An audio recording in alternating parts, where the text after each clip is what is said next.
want to acknowledge this on November the 6th, 2016. We're dedicating this whole show to the life, legacy, and memory of the late Lawrence A. Jones Sr., who transitioned on to his heavenly reward on this day 24 years ago, 1992. So we at Lawrence A. Jones and Sons Funeral Chapels, our family and staff, we are continuing the life and the legacy and that he and mother worked hard to leave us. So Dad, this broadcast is dedicated to you, and God bless you, and we're going to continue your life, your legacy, and the efforts to continue giving caring and sharing service.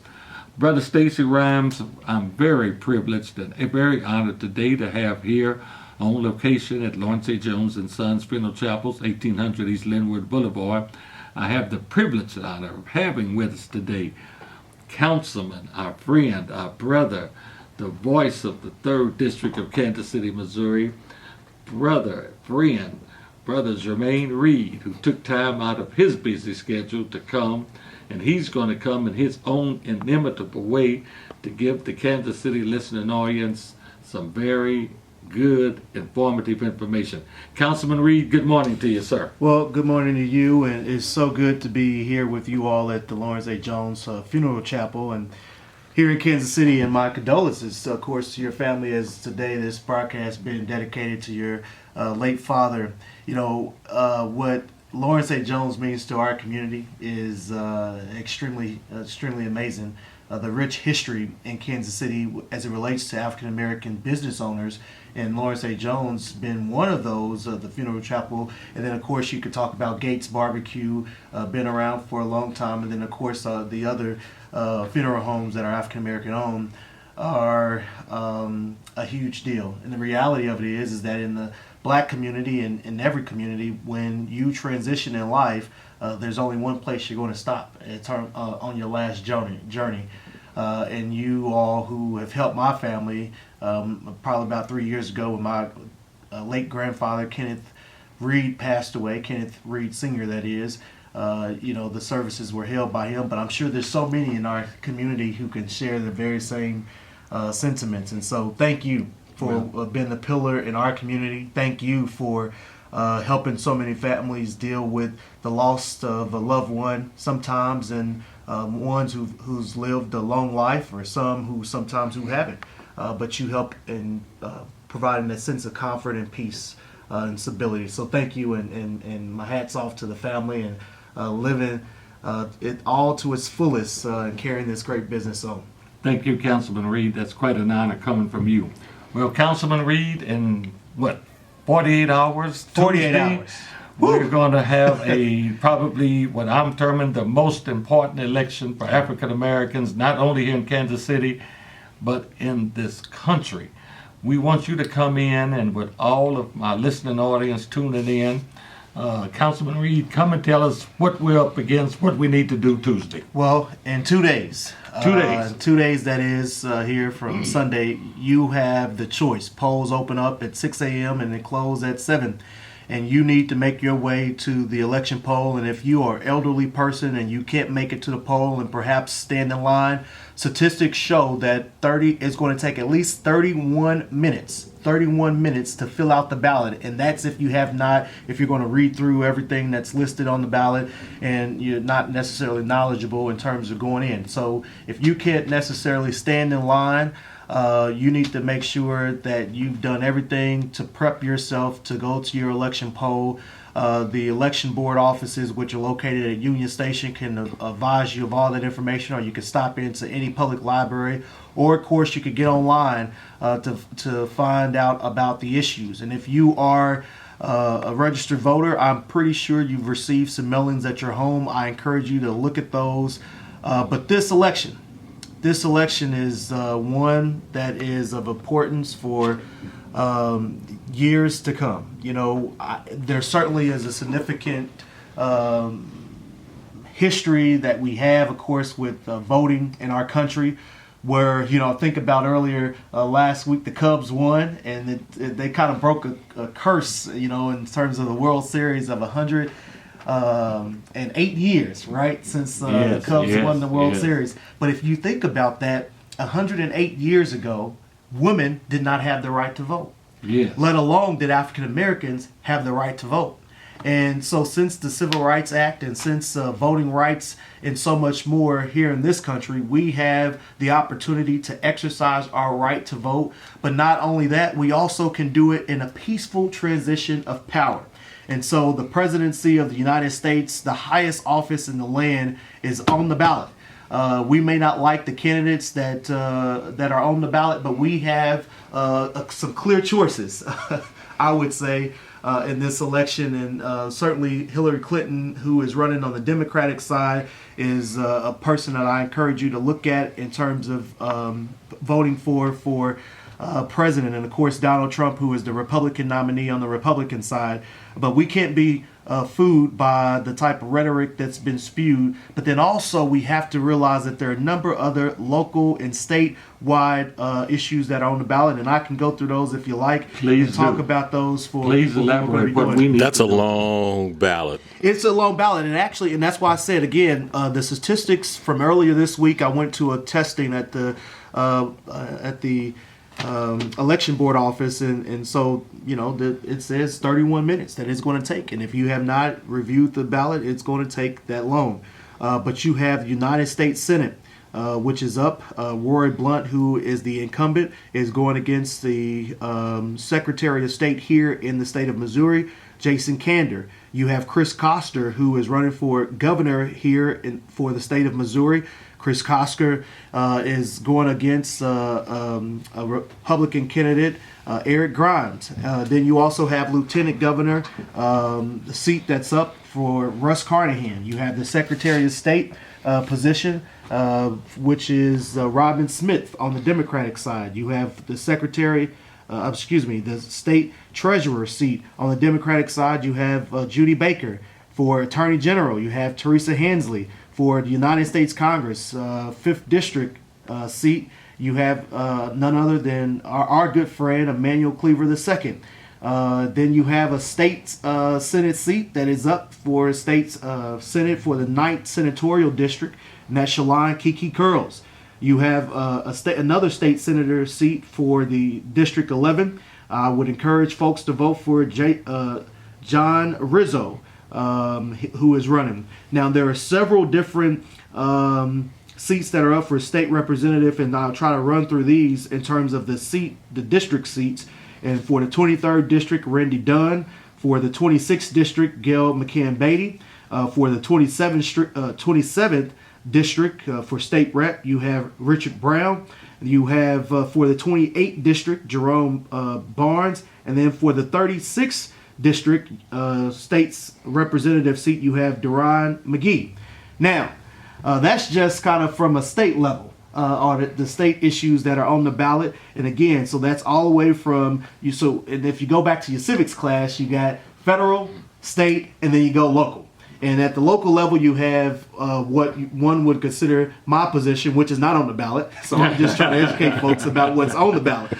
And then you also have a county seat. And of course, as we know, Frank White Jr. is our county exec, and he's running for re-election. And then you also have our county prosecutor, Gene Peters Baker, and then our county sheriff, Mike Sharp. So those are the issues on that level. And I know we're going to have to take a quick break here in a second. And because we want to talk about those questions. Yeah, that's what I was going to say. When we come back, we can talk about the questions. But you got just look at it from the very simple civics lesson: state, federal, and then you have local. And so when we get back, we can talk about the local issues this Sunday morning. And again, I encourage you, if you can't join us and you're just going into church or something, please make sure you get online and look up these issues, and so that you are aware. You don't have to spend 31 minutes that has been allocated for what's on the ballot, so you can make yourself knowledgeable about those. But the questions, we'll talk a little bit about those and how I plan to vote, and perhaps encourage you to vote the same. Lawrence A. Jones and Sons Funeral Chapels, a staple in the Kansas City community for 60 plus years, ready to take on the responsibilities of the physical care of your loved one and the emotional care of those left. While every ceremony is unique to the individual and the needs of their family, the importance of the event remains the same, helping you celebrate the life of your loved one. Without a doubt, this is a difficult time for you and your family. That's why you can trust the staff at the Lawrence A. Jones and Sons Funeral Chapels will help you create a service that reflects your wishes. As an added gesture with full burial plans, Lawrence A. Jones and Sons provides a unique plaque to commemorate the life of your loved one. If cremation is the perfect alternative for your loved one, Lawrence A. Jones and Sons Funeral Chapels will create a memorial service that brings family and friends together in remembrance. Call today, 816-921-1800. That's 816-921-1800. Lawrence A. Jones and Sons Funeral Chapels, dedicated to those we serve because we care. So again, earlier we talked about the federal, the state, and also the county issues that are the candidates that are listed. And again, these are the way that I plan to vote. And of course, I encourage others to look at the other candidates that are out there. If you don't necessarily agree with my opinion, I know this show is paid for by Lawrence A. Jones, but we're serving the community. So. I don't want anybody to get y'all in trouble and say Jermaine Reed was on there doing one thing. No. So that's my disclaimer. Well, that's okay. That's okay. The main thing is we want people to get out and vote. Exercise that right to vote. We want them to get out to vote. We don't care what your politics, party affiliation is. We are bipartisan. We just want you to get out to vote. And there's so many questions. People may not really understand what the questions are, and we kind of want to address that today. So I'll try to go over it. And again, I reiterate the point that you all are making, of course, is you have to get out to vote. The President Obama has been out, and he has been encouraging young voters and voters alike to get out and vote over this past week as the final push. Tomorrow we'll see President Obama along with First Lady Michelle Obama and Bill Clinton, President Bill Clinton, and then soon-to-be President Hillary Rodham Clinton together tomorrow as they go with their final push. I can't remember off the top of my head which state they're going to be in, but they're going to be out encouraging people to vote. But again, that's just on the federal level. Here locally, the state of Missouri has 13 questions. There are 13 questions on the ballot that are constitutional, and then there are some of those constitutional amendments are considered constitutional amendments. There are 6 of those, and then you have a series of questions 1, 2s, and 3s. And of course, throughout the entire community, heck, outside here at Lawrence A. Jones, there are yard signs that are encouraging you to vote one way. So I'll try to walk through this just in general to tell you.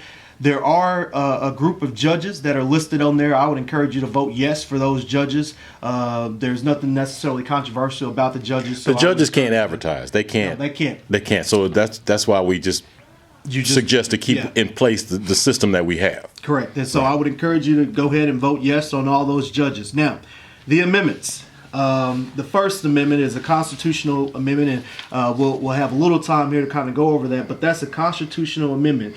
This will decide on 13 important, well, as I mentioned, there are 13 important proposals that are listed here on constitutional amendment number 1. I would encourage you to vote no. This says that the state of Missouri can continue a 10-year 1/10 cent sales tax that will be used for solid and water conservation, I should say, and also stakes parks for historical sites. I would again say vote no on that amendment, which is again just for water conservation and solids. So for constitutional amendment number 2, I would say vote no. So if you're writing down and you got your pen and paper, number 1, I'm saying no. Number 2, I'm saying no for constitutional number 2.